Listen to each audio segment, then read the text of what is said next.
Bonjour à tous et bienvenue dans un petit tuto exercice où nous allons apprendre à mettre en place le système de triabule, donc bubble sort.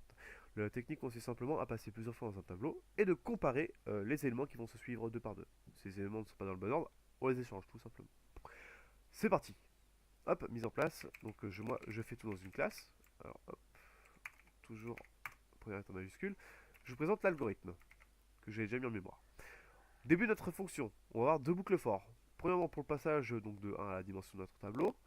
Deuxième boucle for pour le passage, donc là on va mettre i pour après, pour notre condition. Donc pour le passage de i à 1, de 1 je veux dire, ou de 0 jusqu'à la dimension moins 1 de notre tableau, si notre tableau à l'index i est supérieur au tableau de l'index i plus 1, alors ici donc j'ai créé une fonction qui va permettre de permuter les deux valeurs. Donc genre une valeur auxiliaire, une valeur temporaire si on veut, qui va nous permettre en trois lignes d'inverser le tout simplement.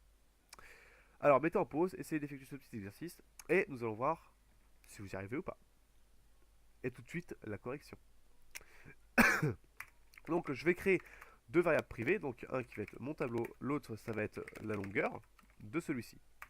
Je vais avoir un constructeur, donc hop, méthode magique construct, et je vais avoir une fonction qui va me permettre de pouvoir générer mon tableau. Donc generate tab, un truc vraiment tout basique.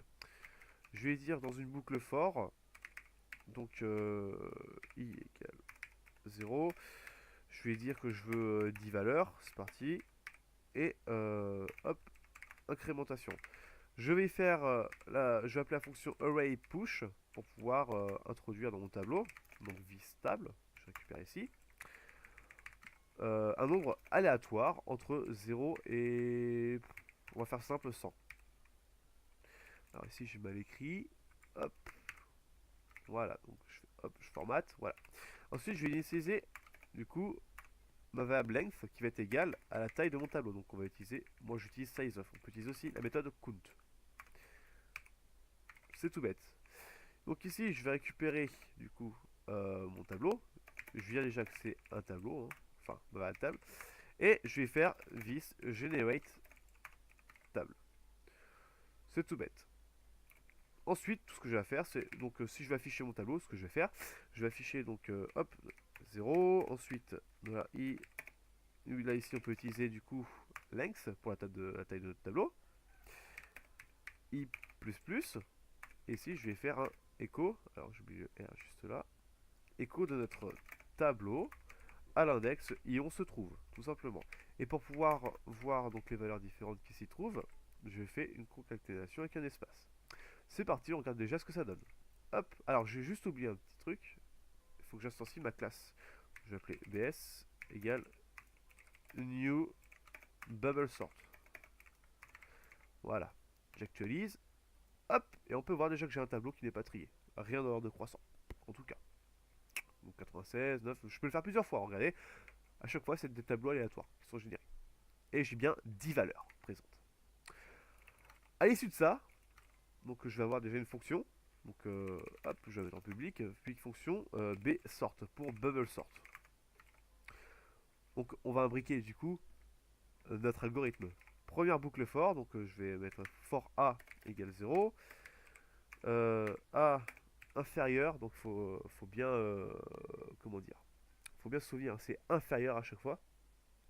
Je récupère la taille de mon tableau. Hop, A++, tout simplement. Un truc tout basique. Imbrication encore d'une boucle for. Et cette fois-ci, ça va être différent. Donc, lui, je vais l'appeler i par exemple. Égale 0. Hop là, qu'est-ce que je dis? Après, je récupère i, je lui dis qu'il est inférieur à la taille de mon tableau moins 1.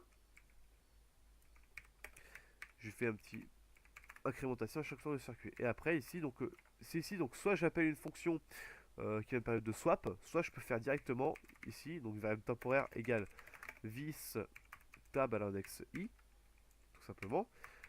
Après, je récupère ma table à l'index i et je vais y dire donc qui est égal à du coup i plus 1.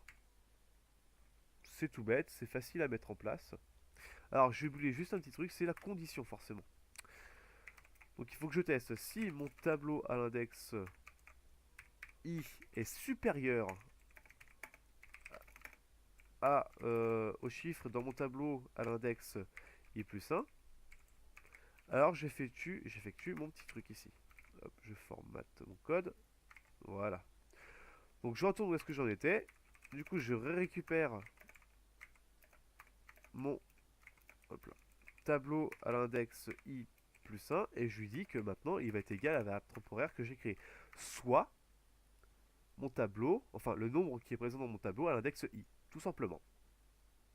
Ce que je veux faire à l'issue de ça, donc je vais sortir de cette boucle et je vais l'afficher. Je vais afficher ce qui se trimballe à chaque fois. Je vais faire un petit echo br. Ici, donc je vais récupérer mon br, je crois que je vais afficher, on va dire 2 fois. Je vais appeler du coup ma méthode bubblesort, qui va afficher au fur et à mesure mon tableau. Après, je récupère celui-ci et je vais faire donc tableau trié, tout simplement. Hop, je vais formater mon code. C'est parti, on va voir ce que ça vaut. J'actualise et voilà. Alors, juste faire un petit BA à côté pour qu'on puisse bien voir. Hop. Donc on regarde, on peut voir l'évolution en fait de notre tableau, comment il se passe. On commence avec ça. On va donc au fur et à mesure, on va détecter les nombres les plus bas, on va les mettre vers la gauche et les nombres les plus hauts vers la droite, hein. Forcément, on échange à chaque fois nos valeurs. Et vous voyez que donc au final, on commence avec 38, là on est sur 21, après on est sur 2, parce que c'est la valeur plus petite. Ici, 21, 38, 31, on a 2, et après on a 21. Au fur et à mesure, à chaque fois.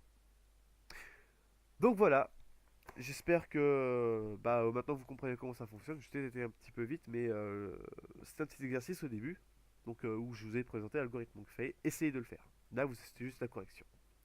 Donc voilà, merci à tous et au revoir.